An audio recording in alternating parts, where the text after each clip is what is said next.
muliakan Al-Mulawar Ustaz Yusuf Setiawan Nusantara yang telah hadir pada kita semua. Alhamdulillah Allah Subhanahu wa Ta'ala hari ini pagi ini telah ataupun kita dikehendaki Allah dengan kehendak yang baik, yaitu insya Allah pada hari ini kita diberkatkan oleh Allah Ustaz orang yang baik di tempat yang baik ini, di acara yang baik insya Allah, dalam rangka untuk sama-sama kita mendapatkan sesuatu kebaikan, yaitu adalah ilmu sesuai apa yang telah diajarkan kata-kata.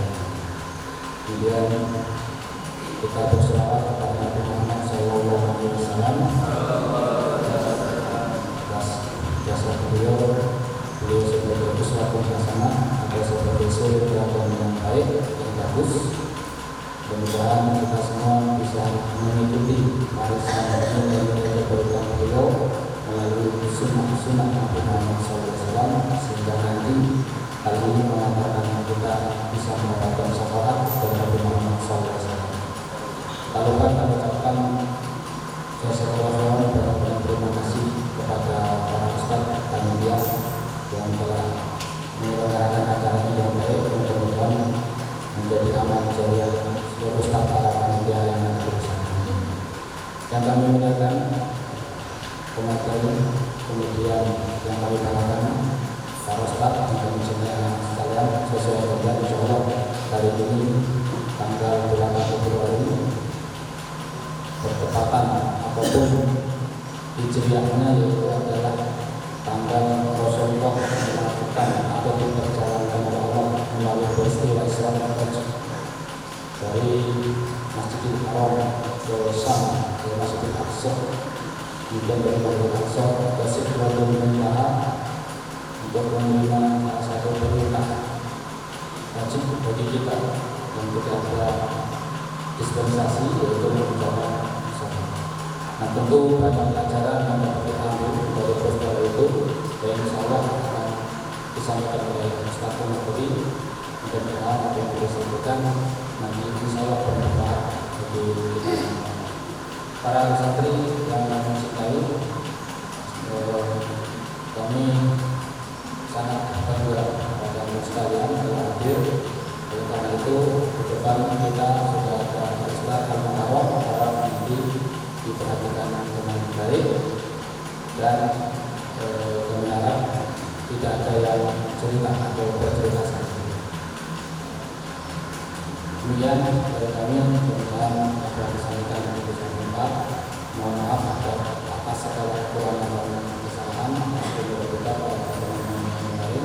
Assalamualaikum warahmatullahi wabarakatuh. Sebelum dimulainya ceramah pada kesempatan ini, ada kuis dari Pak Ustadz. Tadi Pak Ustadz itu sudah siapkan hadiah, cuma kebingungan yang menjemput datang ini jadi kelupaan.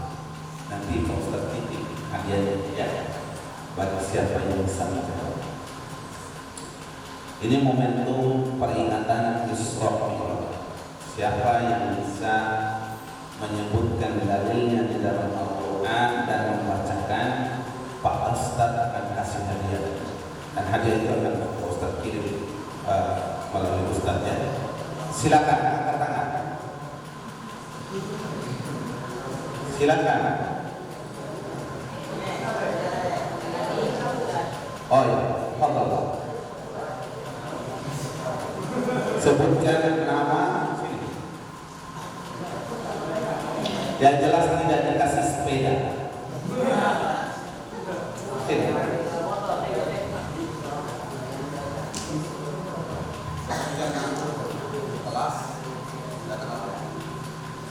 Assalamualaikum warahmatullahi wabarakatuh.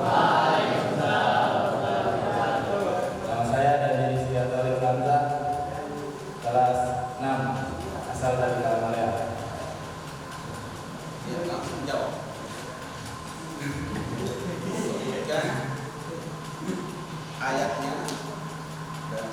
surat apa dan bacakan dalil dan Isra. Surah Al-Isra ayat 1. Ya, bacakan. A'udzubillahi minasyaitonir rajim. Bismillahirrahmanirrahim. Subhanalladzi asra bi 'abdihi lailan minal masjidil haram ila masjidil aqsa alladzi barakna haulahu linuriyahu min ayatina innahu huwas samiul basir. Ya, benar kan? Alhamdulillah. Walaupun ada sedikit kesalahan di akhir ayat, ya. Baik anak-anak sekalian yang kami hormati, Mudir Pondok Pesantren Islam Amanah Putra Al-Ustaz Pak Kiai kita Kiai Ustaz Syarif Hidayatullah, yang kami hormati para Dewan Asatidzah yang hadir pada kesempatan ini, serta anak-anak sekalian yang sama-sama saya cintai, dan semoga Allah Subhanahu wa Ta'ala akan menghantarkan masa depan antum yang cemerlang di kemudian hari. Segala puji hanya milik Allah yang dengan nikmatnya pada kesempatan yang berkah ini kita dikumpulkan di tempat yang berkah. Kita dikumpulkan dalam sebuah majelis yang terbaik dari semua majelis yang ada di muka bumi ini. Adalah majelis ilmu, majelis yang merupakan taman-taman surga, yang barang siapa keluar dari rumahnya, keluar dari asramanya, menuju tempat untuk menimba ilmu, maka akan dimudahkan oleh Allah jalannya menuju surga. Dan sudah pasti siapa yang berada di dalam majelis ilmu, pasti Allah menginginkan kebaikan kepadanya. Wa may yuridillahu bihi khairan yufaqihu fid din.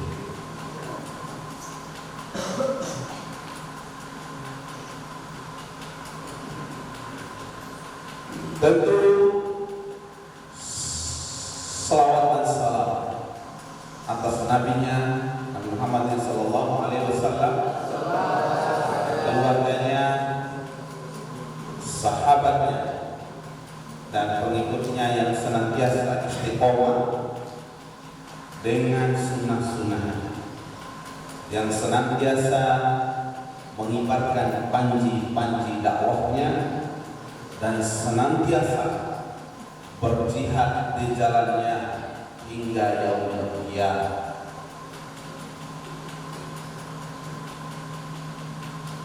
Hadirin dan teristimewa anak-anak sekalian yang sama-sama dimuliakan.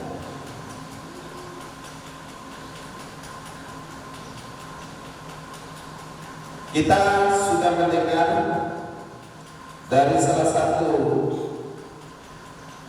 teman antum tadi telah membacakan ayat di dalam surat Al-Isra ayat 1. Allah Azza wa Jalla berfirman, Subhanalladzi asra bi 'abdihi lailan minal masjidil haram ila al-masjidil aqsa alladzi barakna haulahu linuriyahu min ayatina innahu huwas samiul basir.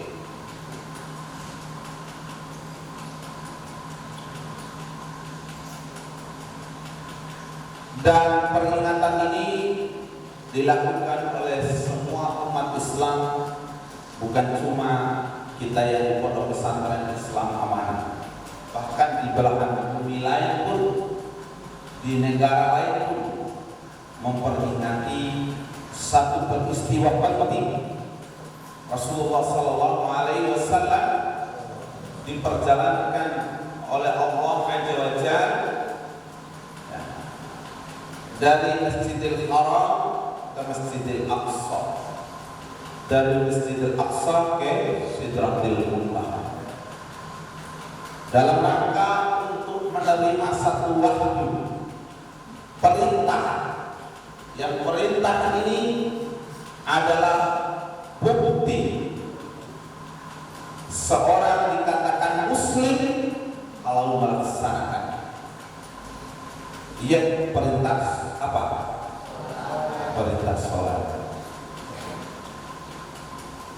Hadirin dan teristimewa anak-anakku yang dimuliakan oleh Allah.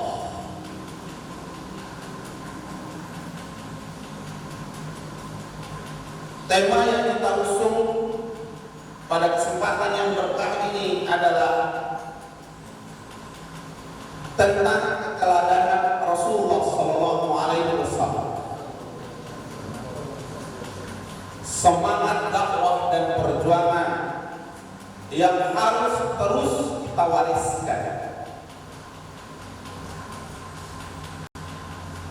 Seorang muslim yang memiliki semangat yang besar di dalam menegakkan kalimat la ilaha illallah, di dalam mengusung panji Islam ini,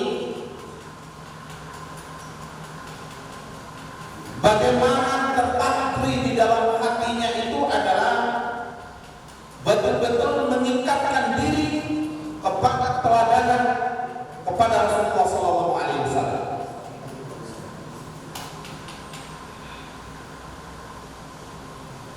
Keteladanan akhlak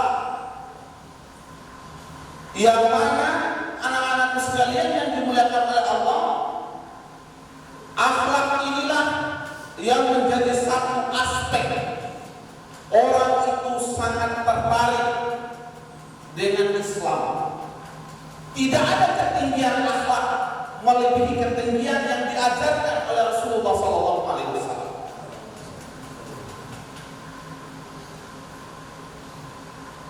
Maka Allah Subhanahu wa Ta'ala telah memfirmankan, wa innaka la'ala khuluqin 'adzim. Sesungguhnya dia memiliki akhlak yang terpuji, yang sangat terpuji.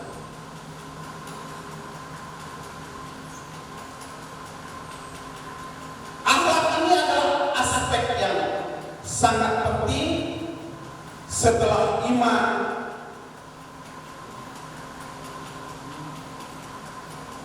Kemudian akhlak.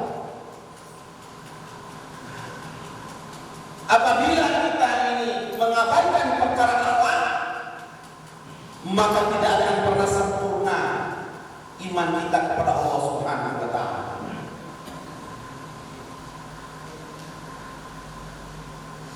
Rasulullah SAW bersabda, akmalul mu'minin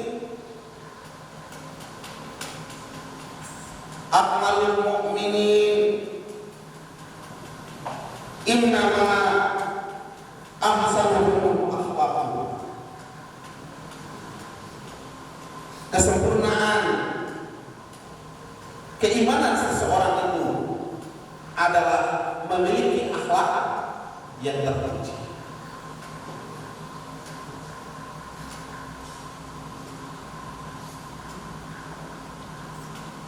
Hadis yang lain, Rasulullah SAW bersabda, inam itu litamima makarim. Sesungguhnya aku diutus untuk menyempurnakan akhlak manusia. Bagaimanakah akhlak yang baik?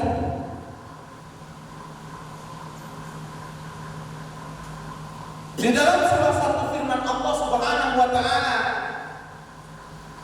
idfa billati hiya ahsan.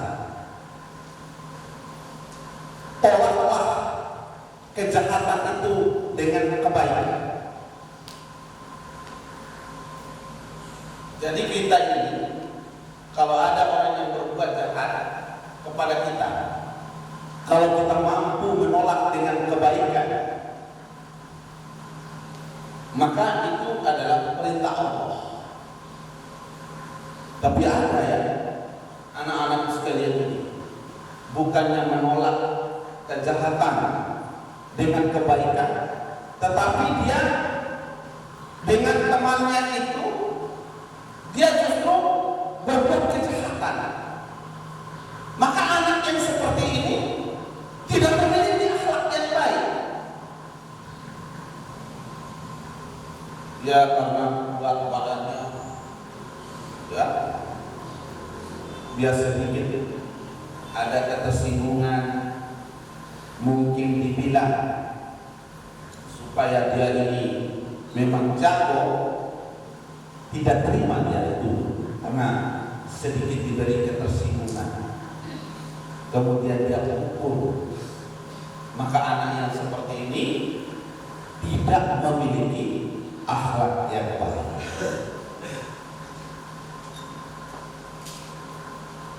Karena anak-anak sekalian,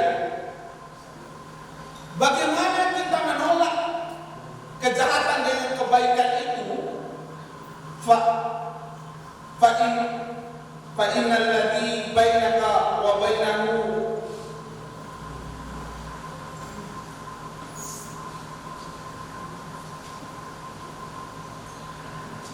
hadawatan ka'annahu waliyyun hamid.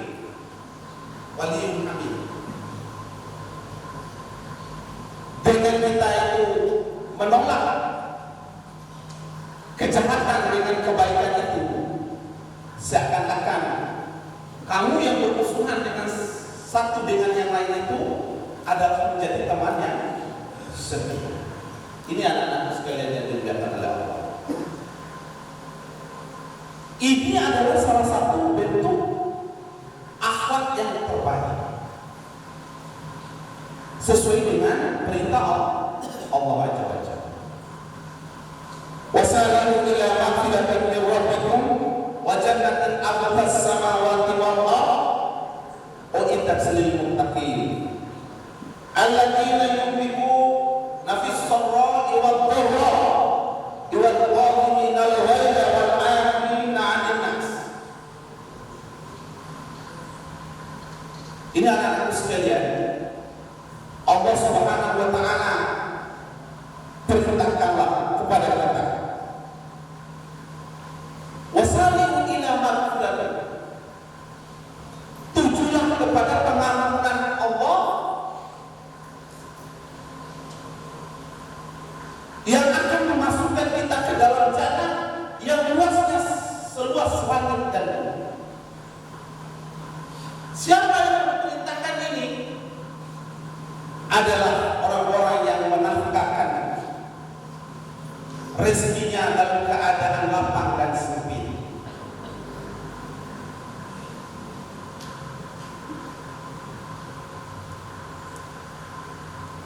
Kemudian dia berbuat baik dan memaafkan kesalahan orang lain. Dan ini adalah tanda-tanda akhlak terpuji. Anak-anak sekalian, maka bagaimana kita menjadi tipe manusia atau sosok pribadi yang bisa memberikan maaf terhadap kesalahan daripada saudara. Bahkan tadi di ayat yang sudah Pak Ustaz bacakan tadi sebelumnya, kita bisa menolak kejahatan yang dibuat oleh orang itu dengan kebaikan, yang seakan-akan kita dengan dia yang membuat kesalahan kepada kita itu adalah temannya baik. Maka pandai-pandailah memaafkan kesalahan orang lain. Inilah contoh-contoh akhlak terpuji yang Allah Subhanahu wa taala perintahkan kepada kita. Anak-anak yang dimuliakan oleh Allah,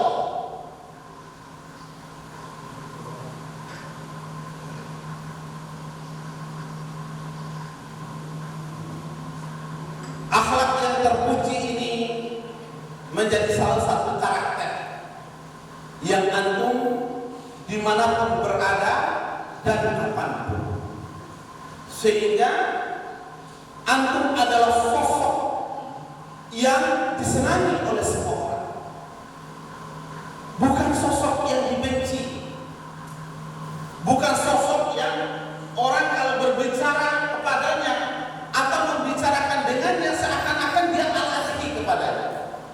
Karena apa demikian?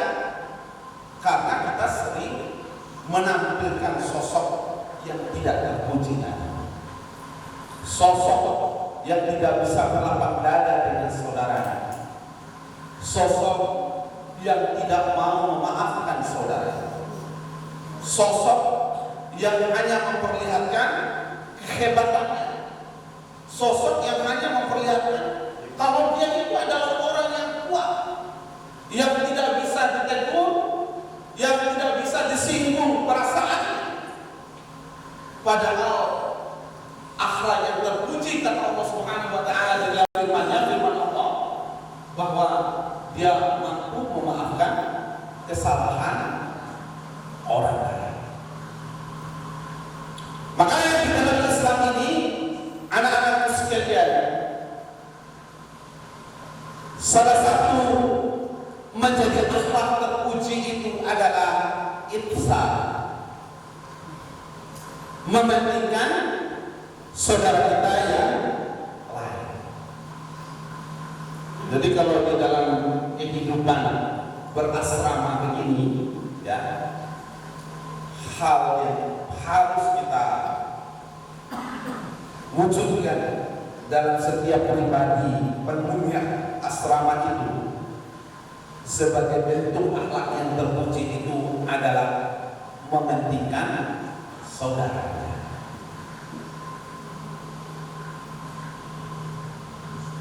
La yu'minu ahadukum hatta yuhibbu li akhihi ma yuhibbu li nafsihi. Tidak beriman seseorang sampai dia mencintai saudaranya seperti dia mencintai dirinya sendiri. Ini harus diwujudkan dalam kehidupan bersama. Ini adalah akhlak Rasulullah.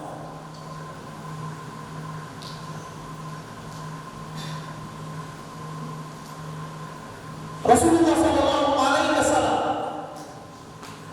saking dia memberikan rasa cinta kepada manusia, ini manusia ya, apalagi kepada saudaranya seiman dan seislam. Rasulullah menjadi satu amalan setiap harinya, tidak jauh dari tempat tinggal Rasulullah itu, ya, di sebuah persimpangan jalan ada kakek-kakek Yahudi, ya, yang dia itu adalah peminta. Maka ketika Rasulullah SAW melintasi persimpangan itu, dia selalu menyuapi Yahudi ini. Jadi bukan saja diberikan segepok uang atau langsung diberikan makan, Rasulullah malah menyuapinya. Ini sebagai bukti bahwa cinta kasih itu adalah milik semua manusia. Maka kalau kita ini betul-betul menjadi pengikut Rasulullah, harus bisa kita wujudkan cinta kasih. Apalagi di sesama kaum muslim. Dulu di perang Yarmuk itu, ya, ada kisah yang disampaikan oleh Abu Huzaifa al-Adawi radhiyallahu anhu, yang ketika itu dia ingin mencari anak pamannya. Setelah perang Yarmuk itu banyak yang syahid, kehausan. Jadi dia bawakan air, dia cari anak pamannya. Kemudian dia dapatkan. Saat dia ingin memberikan minuman, terdengarlah dari arah yang lain teriakan kehausan. Kemudian anak pamannya Abu Husaifah Al-Adawi ini memberikan kode kepada Abu Husaifah Al-Adawi agar kain itu diberikan kepada yang didengar teriakan kehausan. Kemudian didatangi oleh Abu Husaifah Al-Adawi. Ternyata yang dia dapatkan adalah Hisam bin As. Saat ingin diberikan minum kepada Hisam bin As ini, terdengar dari tempat yang lain meminta minum juga. Kemudian Hisam bin As ini adalah meminta kepada Husaifah bin Al-Adawi tadi agar membawakan kepada yang teriakan. Sampai di sana, ya, dia dapati dia meninggal. Kemudian dia kembali kepada Hisham, dia dapati meninggal syahid. Kemudian dia kembali kepada putranya tadi, putra pamannya tadi, meninggal juga. Sehingga tidak ada satupun dari mereka itu yang minum air tadi. Inilah salah satu bentuk kecintaan kepada saudara. Bukan hanya perkara memaafkan atau saling meridai satu dengan yang lainnya, tetapi juga mereka memberikan contoh nilai pengorbanan. Tidakkah kita mendapatkan kisah bagaimana Ali bin Abi Thalib radhiyallahu anhu memberikan seluruh dirinya menggantikan Rasulullah sallallahu alaihi wasallam, karena mereka telah mendengar bahwa kafir Quraisy ini telah bermufakat sebelum hijrah. Mereka bermufakat agar nanti malam itu mendatangi tempat kediaman Rasulullah SAW. Mereka akan membunuhnya. Maka hadirlah sosok anak muda yang tidak lagi berpikir tentang hidupnya esok, yang tidak lagi berpikir tentang masa depannya, tetapi yang dia pikirkan adalah pengorbanannya kepada Rasulullah SAW. Kemudian pada malam itu Ali bin Abi Thalib tidur menggantikan Rasulullah SAW. Inilah anak-anakku satu bentuk pengorbanan antara saudaranya yang satu dengan yang lain. Dan pengorbanan itu bukan saja mengenai harta benda, bukan saja tenaga dan pikiran, bahkan kalau dibutuhkan untuk saudara kita yang karena imannya, maka kita pun bersedia untuk mengorbankan jiwa raga kita. Makanya kalau ada santri yang menindas santri yang lain, yang berbuat zalim kepada temannya yang lain, maka itu adalah salah satu santri yang tidak mengikuti dan mencontoh Rasulullah SAW dan para sahabatnya. Padahal kita diperintahkan oleh Rasulullah SAW adalah untuk memiliki akhlak yang terpuji, dan salah satu akhlak tadi adalah berkorban untuk saudara dan mau memaafkan saudara. Ini salah satu akhlak yang harus ada dan wujud dalam setiap diri sebagai pengikut Rasulullah Sallallahu Alaihi Wasallam.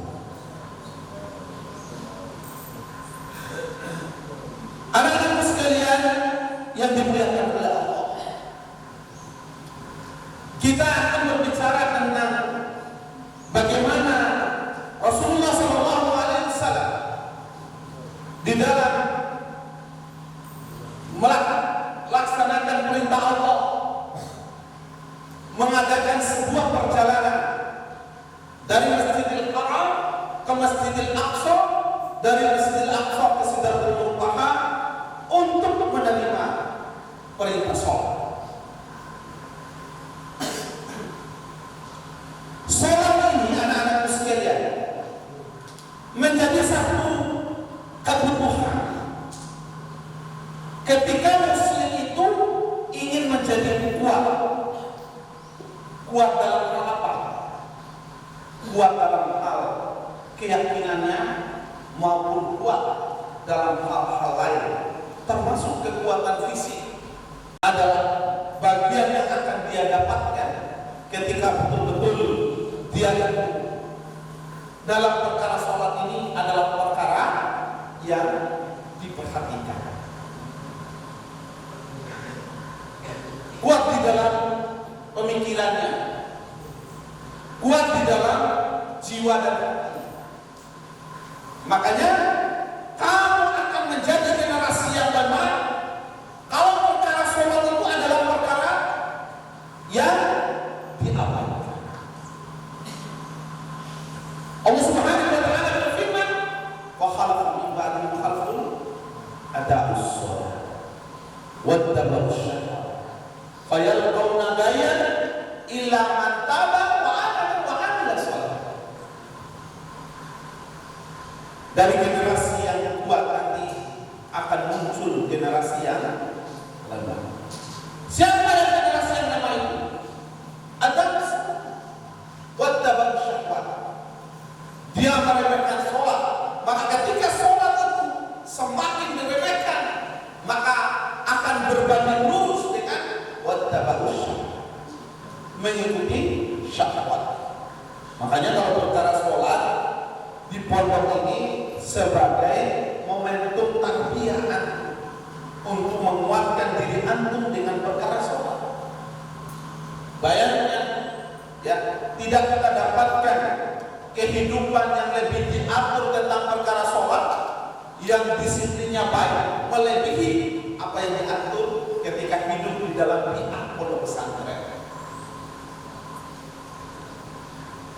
Malamnya jam 3 disuruh bangun.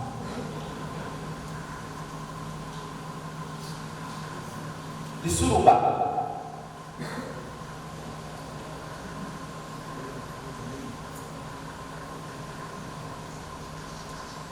Disuruh bangun.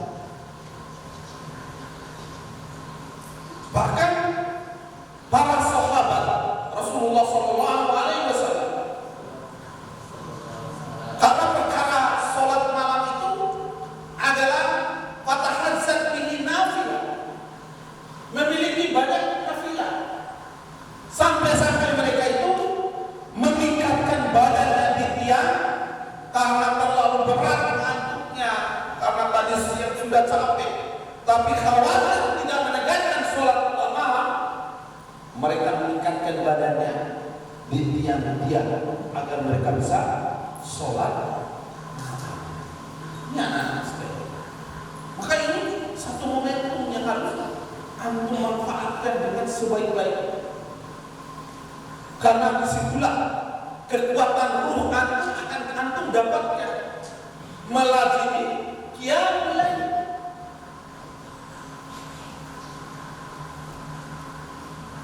Penting qiyamul lail, qumil laila illa qalila.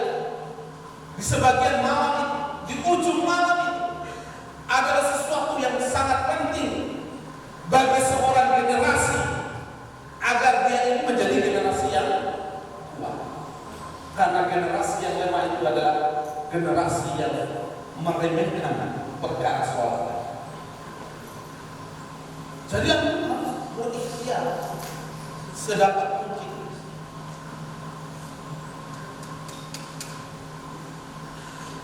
Sesuai dengan apa yang dianjurkan oleh para ustaz, Kemudian sholat 5 waktu, ya, sholat 5 waktu itu yang mana tidak didapatkan pengaturan dan disiplinnya melebihi pengaturan disiplin di luar pondok pesantren. Bayangkan anak-anak sebelum azan sudah harus hadir, tetapkan waktu dan jamnya sebelum azan. Dan ini perkara yang penting, karena agama sholat itu adalah orang yang meremehkan sholat, bukan meninggalkan sholat. Siapa yang meremehkan sholat itu? Yang meremehkan sholat adalah mereka yang sholat asar ketika waktu matahari sudah mulai condong untuk tenggelam. Begitupun sholat maghrib ketika azan isya sudah mulai sayu-sayu mau terdengar. Sholat subuh karena terlalu kuat begadang malam, apalagi kalau antum pulang nasihati orang tua, bahaya besar kalau karena main bola, nonton, apalagi kalau Piala Dunia, nonton sehingga terabaikan sholat subuhnya. Itu betul-betul perkara bentuk meremehkan sholat. Bahkan ya, karena pentingnya sholat subuh itu tepat waktu dan berjemaah di masjid, ulama mengatakan walaupun penting qiyamul lail, tetapi kalau qiyamul lail menjadikan sholat subuh kita terabaikan, maka kita harus mengutamakan sholat subuhnya daripada qiyamul lail. Ini anak-anak sekalian. Tetapi kalau orang itu teratur mengikuti sunnah Rasulullah SAW, maka tidak akan dia itu lolos subuhnya walaupun dia menegakkan qiyamul lail sepanjang malam. Ini anak-anak sekalian. Perkara sholat itu perkara yang sangat penting.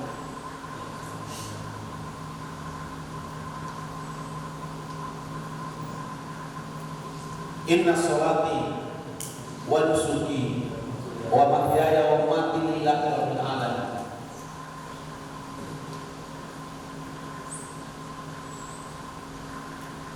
La syarika lahu wa bidzalika umirtu wa ana awwalul muslimin. Sesungguhnya salatku inna salat wa nusuki, ibadahku, wa mahyaya wa mamati, hidup dan matiku, lillahi rabbil alamin. Maka anak-anak sekalian, hidup dan matimu untuk Allah Subhanahu wa taala, sebagai wujudnya itu adalah antum cinta dengan perkara sholat. Bahkan sholat ini ya oleh para ahli dikaji apa faedah lain, walaupun bukan karena faedah ini kita menegakkannya. Karena kalau kita menegakkan sesuatu amalan yang itu nyata-nyata perintah Allah berpatokan karena faedah, maka itu menjadikan amal kita itu tidak betul-betul ikhlas kata Allah Ta'ala. Jadi seluruh amal ini bagi seorang muslim yang as-samu wa ta'ah, apa yang menjadi perintah Allah itu yang dilaksanakannya, bukan karena hikmahnya tadi. Tetapi terhadap perintah Allah itu boleh menggali hikmah sebanyak mungkin, termasuk perkara sholat. Banyak sekali hikmah-hikmah di dalamnya. Sampai-sampai para ahli itu mengkaji faedah sholat itu dengan bagaimana otak manusia ini bisa menjadi sesuatu yang sangat cemerlang, bagaimana ketahanan fisik karena gerakan-gerakan sholat. Itu adalah perkara-perkara hikmah yang dipetik tentang faedah sholat. Tetapi Pak Ustaz ingatkan sekali lagi bahwa kita melaksanakan perintah Allah itu bukan karena perkara-perkara hikmah faedah tadi. Tetapi apa yang diperintahkan oleh Allah itu, itulah yang kita laksanakan. Seorang muslim itu hanya dia asmul wa di dalam menerima perintah-perintah Allah Subhanahu wa taala. Kembali tadi, para ahli itu sampai meneliti hebatnya perkara sholat itu bisa menjadikan kita itu jenius di dalam merespon tentang apapun di luar kita. Ini penting. Maka diperlukan itu kalau kita sudah sampai kepada kehusuan. Ini anak sekalian yang dapat. Jadi perkara sholat adalah perkara yang penting supaya kita tidak termaktub di dalam apa yang Allah Subhanahu wa taala firmankan, wa khalafa min ba'dihim khalf. Jadi tidak menjadi generasi yang lemah. Kekuatan itu termasuk tidak meremehkan perkara sholat. Ini anak sekalian. Jadi sholat itu perlu untuk betul-betul diperhatikan. Bahkan bukan saja aspek rukun syaratnya, adabnya termasuk sesuatu yang diperhatikan. Seperti kalau berpakaian banyak, pokoknya baju kaos, apalagi tulis di belakangnya ini macam-macam ya. Itu adalah orang-orang yang tidak memperhatikan perkara adab di dalam sholat. Sholat itu harus pakaian yang terbaik yang Anda punya. Logikanya, kalau datang pejabat, datang orang-orang yang dihormati, kita sudah sibuk mencari pakaian terbaik untuk menyambut. Tetapi giliran Allah Subhanahu wa taala panggil, maka kita sederhanakan. Bahkan tidak bisa melebihi apa yang sudah kita lakukan terhadap sambutan-sambutan kita kepada orang-orang tadi, pejabat dan lain sebagainya. Lantas yang menjadi pertanyaan, akhlak kita itu mana yang kita dahulukan? Akhlak kita kepada Allah atau akhlak kita hanya kepada manusia yang merupakan ciptaan Allah? Jawaban orang yang pintar itu tentu dia mengutamakan Allah Subhanahu wa taala. Jadi jangan ini kalau di pondok pesantren pakaiannya memang gagah-gagah luar biasa putih, tapi giliran kalau sudah di luar tidak keren Ustaz. Kalau tidak pakai kaos baru dipakai ulang itu Levi's yang sudah disimpan. Tapi ada anak juga yang semangat. Pokoknya saya ini betul-betul mau menunjukkan kepribadian saya yang memiliki akhlak yang saya dapatkan ilmunya dari hal pakaian, dari cara saya bertutur kata, dari saya berjalan dan semuanya. Makanya pakaian-pakaian yang menunjukkan mungkin nanti akan muncul sifat kesombongan saya tidak mau pakai lagi. Lipat selama-lamanya. Ini baru keren santrinya. Tapi ada juga pokoknya sedikit saja dari jangkauan pondok pesantren, aku sudah naik oto pergi ke kota, sudah bawa tas. Memang dipakai dulu baju yang keren, buka di atas oto, masukkan ke tas. Oh sudah, cengkis saya sudah ngetren. Padahal dia sudah abaikan ilmunya di punggung-punggungnya. Padahal kita itu harus tetap menunjukkan jati diri kita sebagai seorang muslim.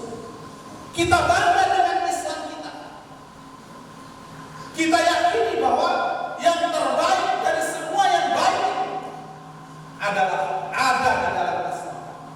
Islam itu mengatur semua dari perkara iman hingga perkara-perkara akhlak dan muamalah. Apalagi pakaian itu betul-betul diatur di dalam Islam. Ini anak-anak sekalian yang dimuliakan oleh Allah. Ini kalau main bola sudah ngaji sekian tahun baru dipakai celana, memang agak di bawah lutut. Jadi kalau mulai ditata-tata, dia mulai tarik-tarik ke bawah. Nanti saat main, dia tangkap bola, lututnya tersingkap. Yang menjadi pertanyaan, ilmu yang anak tuntut selama ini dikemanakan? Padahal auratnya laki-laki itu dari lutut hingga di atas pusat.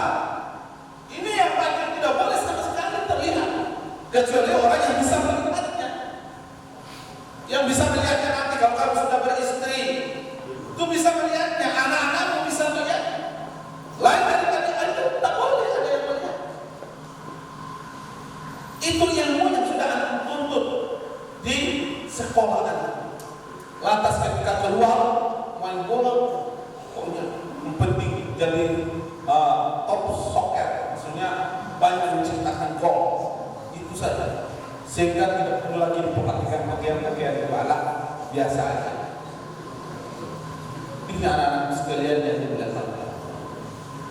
Jadi itulah perkara-perkara adab dan akhlak yang mana Rasulullah SAW diutus untuk menyempurnakannya kepada kita.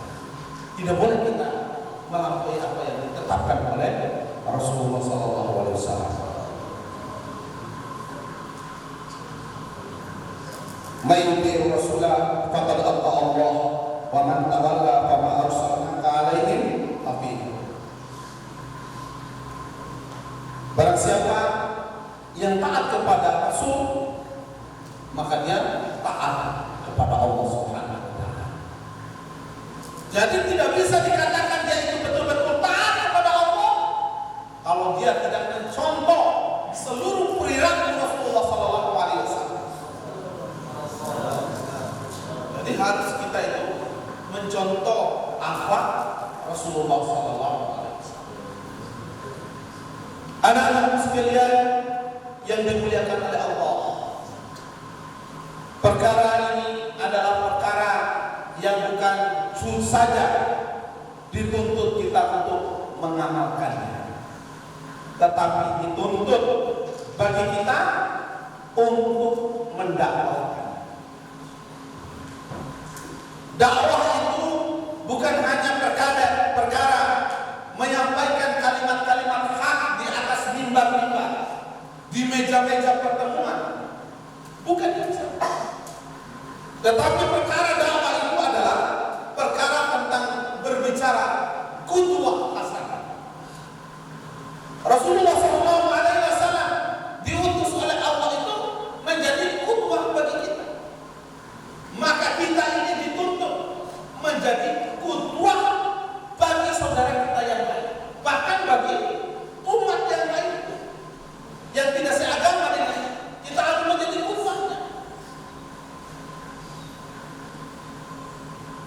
Makanya kalau di pondok pesantren ini betul-betul memperhatikan ya semua aspek sehingga itu menjadi contoh yang lebih baik. Apalagi kakak kelas enam, maka dia harus menjadi contoh tertinggi di dalam bi'ah pondok pesantren dan pada kelas di bawah dan seterusnya. Tetapi kalau ada kelas yang di atasnya justru tidak memberikan contoh, maka ini adalah problem. Sedangkan kita dituntut oleh Allah bagaimana kita menjadi qudwah hasanah, contoh suri teladan yang baik bagi selain kita, saudara-saudara. Ini penting anak-anak sekalian. Jadi kembali tadi, apa yang menjadi sunnah keteladanan dari Rasulullah SAW bukan hanya perkara mengamalkannya, tetapi perkara adalah kita diperintahkan untuk mendakwahkan. Dan dakwah ini bukan hanya bicara di atas mimbar-mimbar, tetapi yang lebih ditekankan adalah qudwah hasanah yang baik. Saya dapat dengar berita yang kadang sedih juga, mereka yang sudah diajar, kemudian pergi ke sekolah tinggi-tinggi, pulang marah.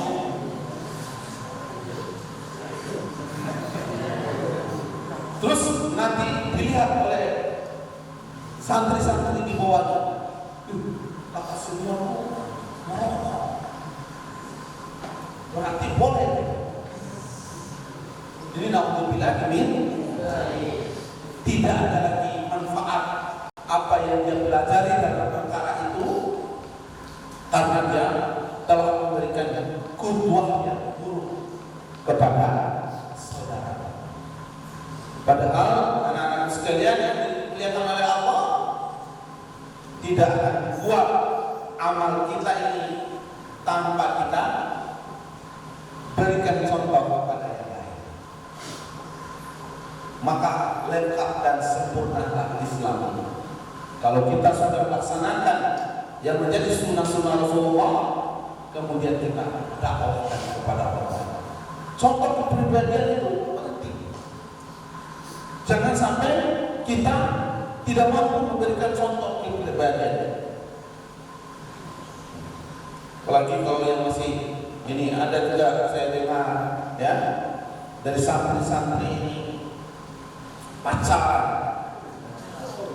sudah belum waktunya sudah mau menetas.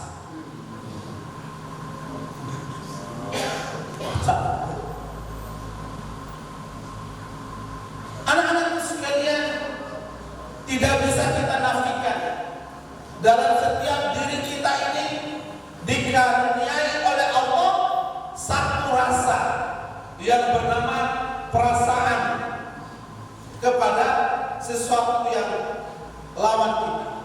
Itu adalah karunia Allah. Maka kalau ada di dalam diri kita ini tidak ada rasa itu, justru dipertanyakan. Tetapi Allah Subhanahu wa Ta'ala telah mengaturnya. Bagaimana tentang akhlak terhadap perkara ini? Bagaimana akhlaknya? Allah menjanjikan bahwa lelaki yang terbaik itu akan mendapatkan perempuan yang baik juga. Dan kapan mendapatkan itu? Apabila dia telah menjaga kesempurnaan dirinya. Kapan waktu dan ibanya dia sampaikan kepada orang tuanya. Ya Abi, ya Bani, umurku telah sampai. Saya sudah tidak mampu menahan diri saya. Tolong saya lamarkan kepada seorang gadis. Itulah waktunya yang telah sampai. Kalau sekarang itu lebih kepada kecenderungan tadi, masuk di dalam ayat tadi, wattaba'u syahwat fayalqauna ghayya, masuk sebagai kategori fa khalafa min ba'dihim khalfun tadi, masuk kategori khalfun tadi, generasi yang lama ini dia lebih terperdaya, tertipu mengikuti wattaba'u syahwat, mengikuti syahwat dan hawa nafsu. Ini tidak.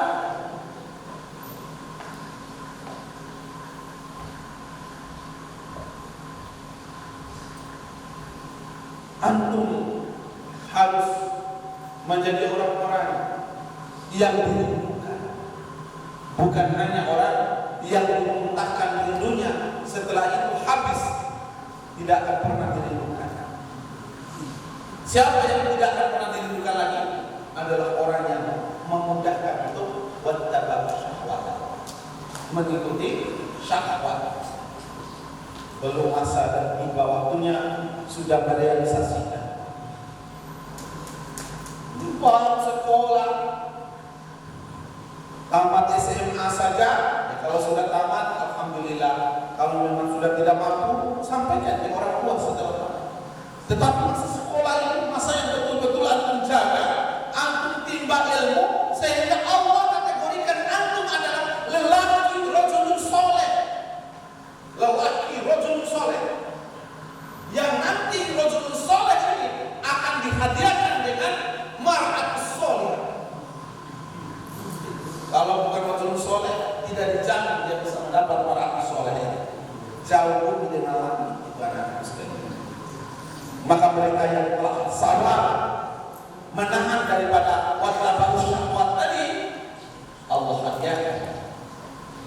Makanya dalam kita ini Allah tetap mempasangkan itu dengan sesuai keadaan. Makanya anak-anak sekalian, agar antum menjadi lelaki istimewa yang bernama rajul soleh, menahanlah diri dari perkara-perkara itu yang nanti insya Allah tetap akan tiba masa dan waktunya. Dan ketika tiba dan masa waktu itu yang mana antum jaga sebelumnya, antum akan mendapati masa dan waktu itu adalah sangat indah sekali. Inilah beberapa hikmah kita. Walaupun tadi kita momennya adalah memperingati Isra Mi'raj, kita coba untuk menggali apa yang menjadi keteladanan dari Rasulullah SAW, para sahabat dan generasi-generasi yang kuat dulu, yang mudah-mudahan bisa kita untuk mencontohnya. Jadi kesimpulannya, yang pertama, milikilah akhlak yang mulia. Ingat, salah satu akhlak yang mulia adalah kasih sayang dengan sesama manusia, lebih-lebih sesama muslim, mampu memberikan kemaafan kepada saudaranya. Jangan kita memperlihatkan akhlak buruk kita. Akhlak buruk kita menzolimi saudara kita, merasa kuat, tidak bisa tersinggung, langsung kita pukul, ya. Langsung kita tunjukkan saya ini orang yang kuat. Itu adalah akhlaknya. Kita bukan pengikut Rasulullah. Karena pengikut Rasulullah itu ada pengikut yang betul-betul membangun kasih sayang, membangun rasa cinta. Kemudian salah satu hikmah yang lain yang kita ambil, perkara sholat adalah perkara yang sangat urgen.